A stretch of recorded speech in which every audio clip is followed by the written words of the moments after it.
Hey guys, welcome back to TechMan. Today, let me show you how to get shields in Land of Jail.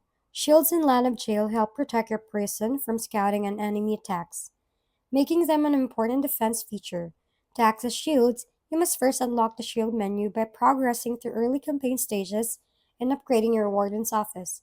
As you advance, an upward arrow icon will appear beneath your power level in your profile section. Tapping this icon opens the shield menu, where you can view and activate your available protection options.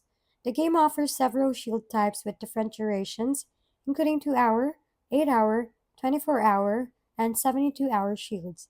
There is also a rechargeable shield that restores energy periodically and can be used a limited number of times. You can obtain shields through events, missions, rewards, or in-game shops. If you need immediate protection, shields can also be purchased using diamonds. Regularly managing and activating shields ensures your prison stays protected while you focus on building and upgrading your facilities. If we've been helpful, kindly give us a thumbs up and don't forget to hit the subscribe and bell button for more contents. For any questions and suggestions, comment down below.